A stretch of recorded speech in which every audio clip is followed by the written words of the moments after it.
Now, your Storm Tracker 13 forecast first, sponsored by George Sink Injury Lawyers. Well, good Monday afternoon, everyone. We are seeing a lot of sunshine out there, and if you've been outside, you felt it as well. Very hot and humid out there across the area right now, but we are tracking some rain that is moving through the Midlands right now. It is dissipating a little bit, but especially from from Columbia down to Savannah, we're seeing some heavy rain down that way with a few strong, severe storms. You can see that line of storms. But a lot of our areas here in the northern PD, we may just see a few showers as the majority of that rain is going to stay to the south for now, but that won't be the case tonight. As you can see, temperatures in the 80s right now. We're going to stay in the 80s throughout the afternoon with warm and humid conditions. Coverage you can count on at noon starts now. Good Monday to you, and thanks so much for joining us for local coverage you can count on. I'm Megan Miller in for Patsy. First up at noon, SCDNR is working to find a missing boater after a crash last night on the Intercoastal Waterway. According to the agency, it happened just before 9 last night near Burkehale Road. DNR says a John boat hit a dock. Our team is on scene right now. We're working to get video of those search efforts. Count on News 13 for updates on the investigation and the search. In national headlines this Monday, it is June 19th, also known as Juneteenth. It marks the day the last enslaved African Americans in the U.S. learned of their emancipation. And this holiday weekend, which is really supposed to be a celebration for Americans, turned deadly as at least 12 people died in shootings across the country since Friday. A music festival in Washington, a nightclub in Georgia, a house party in California, nearly 100 people hurt, and that was just this weekend alone. A new report this month by the Johns Hopkins Center for Gun Violence Solutions found 2021 set a record for the most deaths ever at nearly 49,000. Josh Horwitz is the center's co-director and says states and the federal government really need to redouble their efforts to stop gun violence. We also think limiting access to firearms in public is important. And of course, investing in community violence intervention programs will pay dividends and save lives. So far this year, more than 800 children and teenagers have been killed by guns. That includes homicides and suicides, and it is really part of a startling trend. Last week, the CDC released a study showing homicide and suicides are now the leading cause of death for Americans 10 to 24 years old.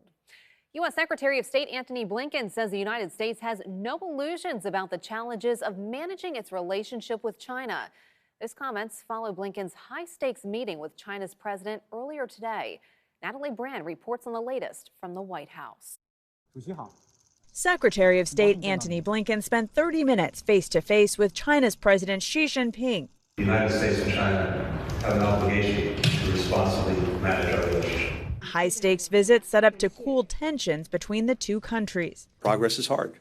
It takes time, and it's not the product of one visit, one trip, one conversation. My hope and expectation is we will have better communications, better engagement going forward. While Secretary Blinken said they both agree on the need to stabilize the relationship, China did not agree to move forward with reestablishing military-to-military communications. I think that's an issue that we have to keep working on. It is very important that we restore those channels. The two sides agreed to continue to talk, but differences remain on key issues from trade to Taiwan. China's top diplomat says his country has no room to compromise or concede on Taiwan, emphasizing China opposes the democratic island's independence. China's sending a message, hey, we're in charge now. You're finished, to the West and to the United States. And I think it's indicative of what they hope to achieve. Secretary Blinken says he expects his trip to Beijing to lead to additional diplomatic visits over the coming weeks. Natalie Brandt, CBS News, the White House.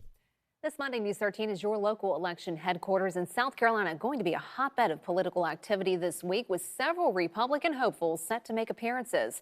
Former South Carolina Governor Nikki Haley is in Charleston right now. She is set to host a town hall in Monk's Corner. That starts in just a few at 1:30 at Berkeley Electric Cooperative. It is free and open to everyone. Then tomorrow, Senator Tim Scott, he will be joined by Fox News' Sean Hannity for a town hall in Myrtle Beach. It'll be at the John Rhodes Myrtle Beach Sports Complex. Doors open at 3 and will close at 4:30. The event kicks off at 5. You must register to attend. Then in July, former President Donald Trump will hold a campaign rally in the upstate in Pickens.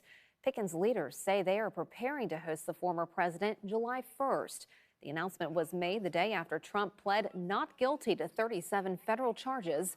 The town says they'll soon hear more from Mr. Trump in a couple weeks on his trip to the upstate.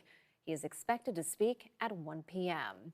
Of course, one of the reasons South Carolina is getting so much attention from candidates this year is because of the state's proposal to hold the first in the South Republican primary. State officials set the date for February 24th, but that still needs approval from the Republican National Committee.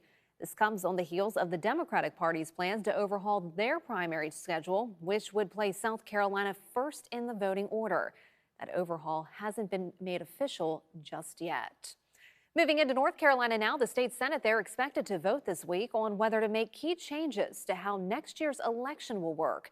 Republicans are pushing a plan that would make Election Day the deadline for mail-in ballots. The plan would also require people registering and voting on the same day during the early voting period to cast a provisional ballot if they can't verify their address. Republicans are also trying to change the state and county election boards so they'll have an equal number of Republicans and Democrats. Moving away now from the campaign trail, Vice President Kamala Harris will be in North Carolina later this week. She'll talk about abortion. She'll be in Charlotte Saturday for the one-year anniversary of the U.S. Supreme Court's overturning of Roe v. Wade. Her visit comes just days before North Carolina's new 12-week abortion ban takes effect.